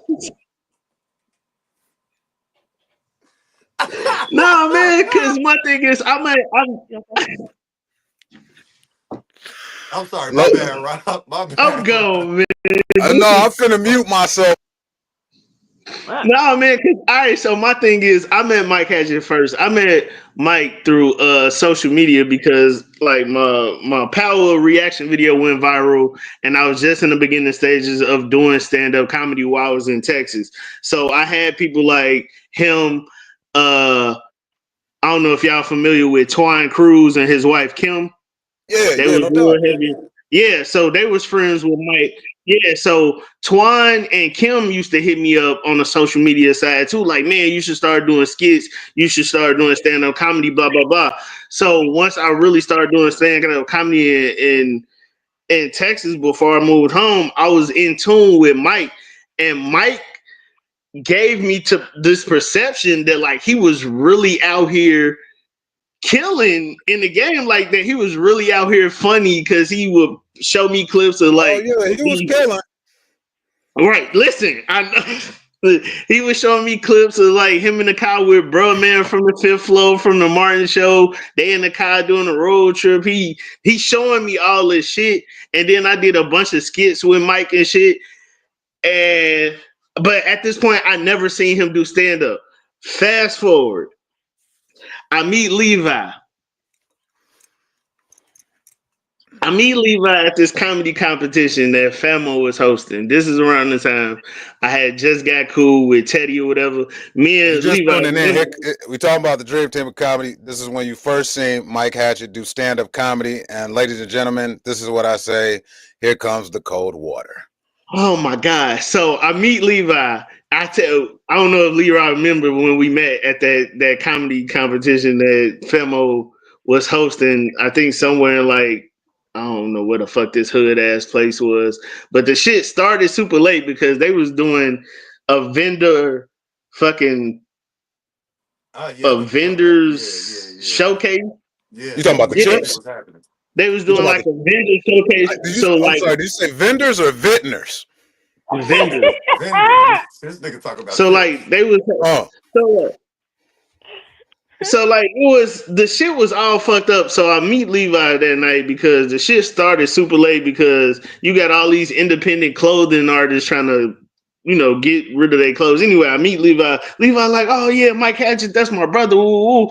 I'm like, oh word, I got a show. I got my first paid show with him in Gary. That show wasn't shit. You hear me? That show wasn't shit. It was me. It was me. He was like, oh, and me and Levi chopping it up and shit. Hey, we getting to look. know each other. I see Levi a couple weeks later at that show, and he introduced me like, yeah, I just met this brother. He funny. That was the night fucking Levi was harassing my little sister. That show wasn't shit so much. That was the first and last show my mama ever came Tell him to. why you mad, Rob. That show wasn't shit so much. That was the first and last comedy show my mama came to. She was like, I'm not coming to this shit. It was in Gary. It was at the old. You hosted. Yes, you hosted. It was me, you, Marnie, Mike, and Shakes. And Mike headlined this show and closed it out. And that's when I realized I was like, oh shit, this is all bad. Like you not for me, I felt not betrayed, but I'm like, man, you not the guy that you presented yourself to be to me. Like I'm thinking that you out here. I'm thinking that you out here. Real, Rob. This is what happened, man. At the end of the day, I don't host the New Jack Smack for real. Yeah, who hosts the New Jack Smack? I do. When I orchestrate some shit, I can't be on both sides of the motherfucking fence. So if I'm gonna do a production, I'm gonna try and put people in position to win. I'm not about to just throw my fucking self into shit, man. So the Dream Team got fucked up the day that I tried to list who was the best and who was the worst in the group. That was the dismantle day, that right there. Remember that shit, Yak? That was the original. That's where the cracks in the porcelain started. Yeah. That's when we found out. Yeah, I mean that and like. But I wasn't doing it to fuck up anybody's ego when I did that shit. What I did was I wanted to set it up where we would have the most successful shows and we could put the bullshit in the middle and start big and big. I don't think that's wrong. That's not. And then my personal issue with Mike is like, you booked me for 2 shitty shows that I never got paid for. He didn't pay me till like years later. Tell him why you mad, bro. Yeah, man, he didn't pay me till like some years later. Obviously, we didn't make no money off that shitty ass. Did you add interest? Yeah. You know what I'm saying? You didn't pay me for this shitty ass show that we did at Daryl Man's house, the old fucking spot used to look when the stage was like in the corner and stuff. You didn't pay me for that. And you got up there, you wasn't funny. And then I'm still rocking with you. Like I'm giving you merch. We writing skits together. We, you know what I'm saying, making these plans, but like you wasn't as invested as this shit as I was. And then you wasn't working on your skills to become. You wasn't progressing. And then you hired me, Chad Roby. What's the dude that's from Chicago that moved to California? He was a content creator. Smacks. Y'all remember Smack? Keith Dean. Keith Dean. So you hired. So you put a show with me, Keith Dean, Chad Roby to do a show at Riddles. Shout out to my brother Chad, man. I miss Chad, bro. I don't know where he at. He always just pop up and disappear. Ever since Chad had to go bald, man, he been hiding from everybody, bro. And then he grew his hair back. He started growing it back. But yeah, so then after we did that show with Smack, Chad. Oh, and Hondo. It was me, Hondo, Chad, Smack. And then they gave like Carmelita Jones a guest spot. Like my short-term memory is trash, but my long-term memory is very dope. Like, geez. So Rob, you know what, man? You sound like the school shooter, nigga. I'm scared. So he did that show, and that show pissed me off because you did that show and you paid everybody but me. Everybody got paid that night but me. So after that, I stopped fucking with Mike like that. So he undervalued who the fuck you are. Yeah, and it made me mad because you sent me a fucking contract to sign. You sent me a contract and a disclaimer and all this fucking paperwork to sign like this show is going to be shit. And I didn't even get paid, bro. Well, quite as it's kept, neither did the venue. Oh. I knew about that show. I heard about it, you know, on the back end because them my niggas out there. This was Daryl Performance Theater, Miller Beach Performance Theater, Vibes. 500 South Lake Street is where the shit went down at. I know what you're talking about. No. I'm saying that show, that what you talking about, the Miller Beach, that was between me, Levi Shakes, and Marnie. But what I'm talking about, I did another show after that with him, with me, Chad, Smacks. Oh, you got Hondo. Twice? Yeah, and Hondo. That's what I'm saying. Hondo was on the second show at Riddles. It was me, Hondo, Chad Roby, Smacks, and then they gave Carmelita Jones a guest spot for that night. That was the show he sent me a contract making me think that this show was going to be like so fucking dope, and it wasn't. And I didn't get paid for that hope, man. Like sometimes you overbite your hand with those high ass hopes, and that's what happened. But I knew for a fact, and this is no disrespect to Shamika Finley. This is no disrespect to Mike Hatchett. I had love equally for every single person in the Dream Team. I had equal love for 4 members of the Dream Team, and then Yak was a special case. You know, I'm sorry, Yak, my nigga, man. Everybody knew it. I don't give a fuck, man. Shit. This nigga that came and ate at my mom's crib. That and I just greatly appreciate y'all putting me on y'all show. When y'all had that big ass show at Riddles, I still got video footage for that show. And that was the issue, man, because this is why it's going full circle. We talking about content creators going on stage and stinking up the stage and shit. I didn't want us to be in that position where we have a headliner of the show that shouldn't be a headliner. That's all I was saying. Yeah. But that's rightfully so, though. Like, I mean, that's rightfully so. If you're not that good, then you need to be able to accept the criticism of your Rob, there's a message on the screen for you. What is it? Is you stripping or no? That's for you, Rob. Am I stripping? No, I ain't stripping. Why the fuck would I? Because I keep adjusting my shirt. Hey, who knows, man? But shit, y'all can always go into a private room, man. Give a private dance if that's. But no, man, I appreciate that. Yeah, Lynn, good Yeah, people, man. Landry Sharp is hilarious. She had a profile picture of Beans as her profile picture for. She had Beans mugshot as her That profile was picture for a hilarious. long Hilarious. ass time. Super hilarious, man. I just think that when it comes to this business, man, you got to be smart about it. And if you're going to put out a motherfucking show and have a lineup, your shit shouldn't, every show shouldn't look like a goddamn D-Man show. Damn. God damn. I said That's what I real That's said, the shit, man. though. bulletproof glass act That's tonight. real shit. 'Cause Shit. man, fuck Hey, that. Because y'all put me that night, y'all the Dream Team put me on that sold out, damn near sold out show at Riddles. Everybody killed.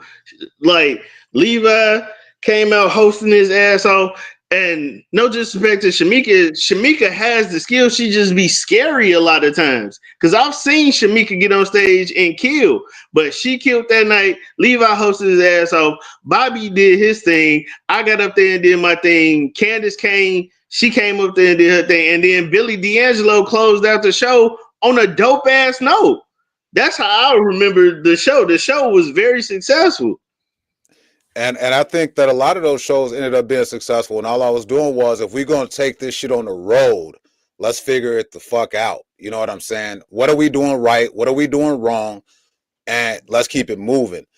And shit got personal. I was like, this shit ain't personal, man. You got motherfuckers like me and Yak who've been doing stand-up comedy for years. And then you got Yeah. motherfuckers who've been doing stand-up comedy for months. Yeah. Why Right. do you think that you deserve carte blanche treatment and get a headline or a feature position, and your ass is got Similac coming out your fucking notebook? For real. I mean, that's what I'm saying. If y'all supposed to be a family, you're supposed to be a unit. Whoever got offended by whatever somebody else said, they should have took it as a grain of salt, because your ego or your arrogance cannot be that fucking high to where you think you belong in this position and you don't. You know But your I think skill set ain't. You know your I skill just set think on that's what stage Bobby. ain't that fucking strong. What'd you say, I think NiNi? that's what Bobby said when people. I think that's what you were mentioning before. It's like just respecting the craft and respect that people like it does take time, and time does matter. How long you've been doing something does matter. How Yeah. much experience you have on that stage, it does matter, and it does build you as a different type of comedian. So yes, you might be good coming, starting off, but you still got to respect the craft. Got Listen to the to, people man. around you. Got to. Big shout out to Big June in the comments too, man. He Yeah, another what up, What's the killer. Big word? June? You know, that's my man's right there. But I just say respect the craft. You know, I just see it that way. Ego is a double-edged sword. It can be what makes you do the unthinkable. And I think that, speaking of ego, they thought it was my ego making a play. But yeah, did I put myself as the number one funniest person in the team? You did not. Who did I put Actually, as number one? your list was me. It was if I'm not mistaken, I think you put yourself third. I did. It was me, then Billy, then you, then Shamika, then Mike. That's how I did it. So it wasn't like I was being egocentric and saying I was the funniest person in this group. I'm saying, like, how we gonna line this shit up? And I like the way you still trying not to say it by making me say the shit, but it's cool. No, we hey, already put it out there, man. I mean, it speaks just for Jeff. itself. What up, Jeff? But it speaks for itself, because you can tell who's still in this game seriously and who not. So, No, real shit. True that, man. because And I you saw mentioned Hondo. Next week, I'm gonna just start telling a few stories of what's I happened. of the loved Dream it. Team. Of the Dream Team, I ain't gonna lie. When I first got to know y'all and see y'all as the Dream Team as a collective with you, Hondo, Billy, Mike, Shamika, and Levi, I wanted to be a part of the Dream Team. I was like, oh, they out here doing it. You know how many people wanted to be part of our squad though? Like Man. we had a great formula for success, and even though that cracked the porcelain, it didn't shatter it. You know, Nah, it it was took me. I take full responsibility for that. damn what you do. You know what I did. I know, but they don't. I got. As a She matter of said, fact, I think comedy this. is ruthless. I think it was our very, very last show we did at Riddles, and that was that night that I got way too fucking drunk, and I cussed everybody out on stage. And I was like, I'm not getting off Oh, stage. Fuck y'all. I just got up here, and after that, there was no more drinking. oh, Hey, really? but you know what? We should have all been like, man, how many groups do you know that fight within a team, man? Whether it's the Temptations, Fiction, Five Heart. All relationships are gonna have conflict. It's how you gonna resolve that. Exactly. That part, and everybody got to be open to a sit down or a conversation and actually listen to what each person has to say. And Because that Jeff was said me. y'all know Like basketball. I was always down to have a conversation because I knew, like I know myself. I know sometimes I could get a little out of control, but it's never be from a place of malicious intent. Sometimes I do get I get. Let me say it like this.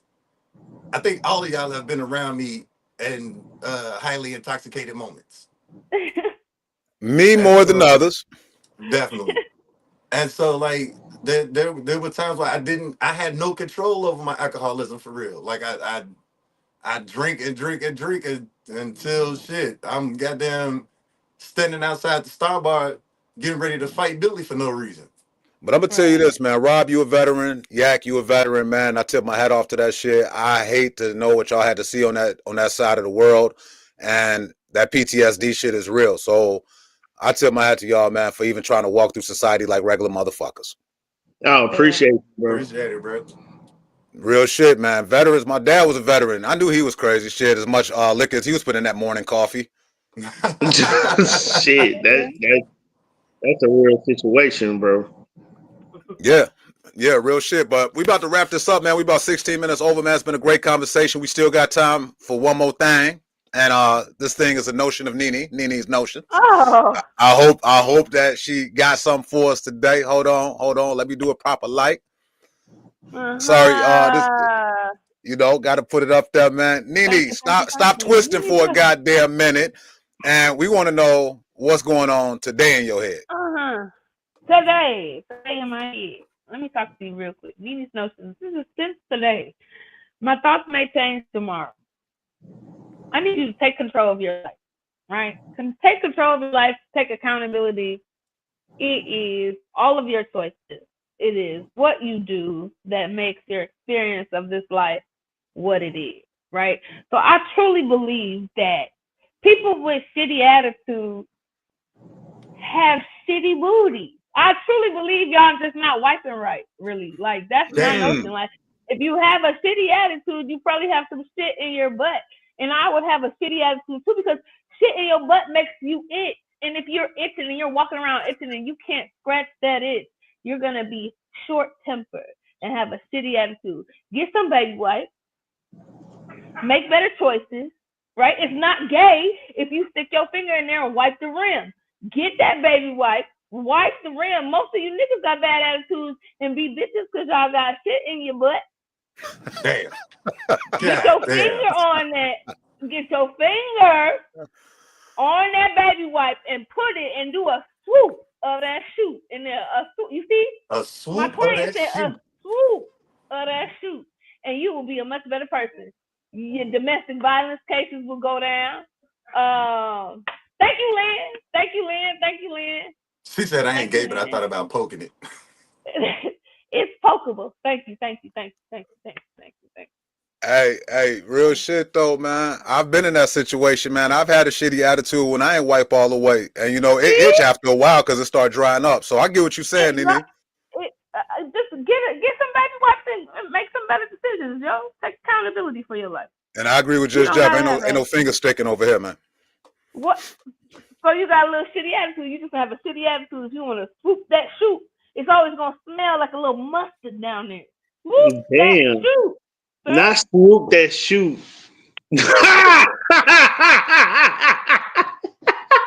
That is Not swoop hilarious. the shoot. I had to remove Swoop the myself shoot. off it. Fuck, man. Again, NiNi's notions. This is just what I was thinking. You know. Swoop the Oh shoot. shit! Swoop the shoot. Again, with NiNi's notions, her thoughts may change tomorrow. Hey. I might have a shitty attitude tomorrow. You don't know. What, you ain't got no toilet paper? I'm running low. That's a lot of It's ass to only wipe. the one for us. But it gets wiped. Okay? I got people who volunteer. Okay? Yeah, we seen the comments. We seen the comments already. You got women and men in the comments. Look like they're willing to volunteer to control your attitude. I volunteered for it before. I ain't gonna lie. Hey, Swoop the Shoot is not. That shit is burned in my skull now. Swoop the Shoot. Man, that's just like you with. I live in the smoking section. Yeah. Rob do live in the smoker section. This segment should be called "NiNi Just Nasty." NiNi, I'm sure you focused in on that lock over there, but he said you should change it to "NiNi Just Nasty" instead of "NiNi's Notion." Okay. NiNi Just Nasty. I'm not nasty, but Tiny Thickums is nasty. Shout out to Tiny. Shout out to Tiny. Man, shout out to the entire Chicago comedy community, man. Again, make sure y'all tap in with Just Niche Special. It's running on Amazon Prime right now. It's $2.99. You spend that shit on pregnancy tests at the Dollar Tree. So I think that you could, because you got to get 2 or 3 of them motherfuckers. Go home, run there pizza from Stripe. Or pizza from Dollar General on Economic Blackout Day. You know, you never know. Right. Yeah, yes, sir. Got my. It's right up the Yak, street. Yak, before we get out of here, we're gonna close it out. But Yak, what you got coming up, man, on the show side? I know you bartending, you're doing a lot of stuff, man. You just actually did something big, man, that I needed to congratulate you on. What did you just do? I started culinary school. Culinary school. Congratulations on that, man. So what's cooking? What's cooking? Love that. Yeah. As far as shows go, man, I kind of been not doing too much. I do have a big thing coming up in April. I'm going to Mississippi for Black Spring Break. I'll be rocking out down there. Dope. Nice. But really, lately, all I've been doing, man, is just bouncing around from mic to mic. You know, the chant up. When I do get the opportunities to go out and hit mics, I just go out and hit mics when I can. I do a little thing that I host every Wednesday night. It's not an open mic or nothing, but that it allows me to keep my sword sharp. But other than that, man, I really ain't got too much going on. Just knocking out this school stuff and trying to stay my ass out the county. Just Jeff, got a message for you. Yeah. You stupid, Jeff. Man, just keep up the good work, Yak. Man, I've seen you grow, seen you develop over time. I think you're one of the dopest guys I know, man. One of the dopest comics. That's why I always try and throw you work when I can. You rocked out with us on Juneteenth in that rainy outside weak ass show, but we still did it. Man. So definitely enjoy that. Rob, what you got coming up this week, man? Man, shout out to Chicago. Man, shout out to Levi for being in culinary school, because this nigga is always cooking. So if y'all not familiar with Levi, he'll post what the fuck he's cooking. And he's cooking soul food. He's cooking meals like he's cooking for a family. Oh, meaty arm food. He cooks meaty arm food. Man, he cooks good. Levi be out here cooking good fat auntie arm food. I'm like, this nigga don't cook basic shit at all. This nigga has a menu that he eats just for him. Levi, what you got cooking? I'm making macaroni NiNi, before you say it's homosexual, man, he be barbecuing too. I know. Levi got this ponytail, so he already given part-time gay. But I like my men questionable. Part-time gay. I like my men questionable. I want to know that you might think about sucking some dick sometime. You know, put yourself in my position. I ain't that dope. That shit's crazy. That nigga be cooking, like, I be looking at what Levi posts to eat. He be like, oh, I'm making macaroni cheese, short ribs, fried chicken, cornbread, collard greens, biscuits. And it'd be a Tuesday. Beans, black-eyed peas, hog maws and chitlins, and that's just for today. Then on the side, I'm making ribs with mashed potatoes. I'm like, what the fuck? Who's eating all this? Who the fuck eating all this food?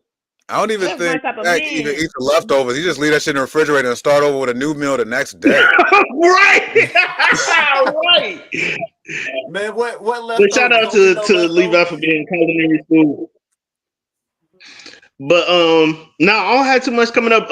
March 22nd, I'm doing the Kinky Bingo show with Sean Nikita, and of course Sean DeLeon Jones, the dopest bingo show in the Chicagoland area. If you're not part or haven't seen the Kinky Bingo show, that is probably one of the most dopest, funnest bingo experiences I've ever been a part of. They bring in bingo to a whole new light. It's very interactive.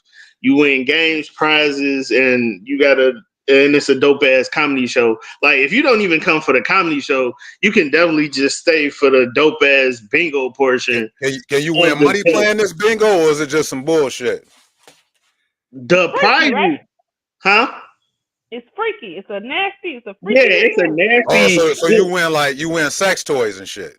Yeah, you win sex toys and shit. Though it's a predominantly female based crowd, and they have a huge following.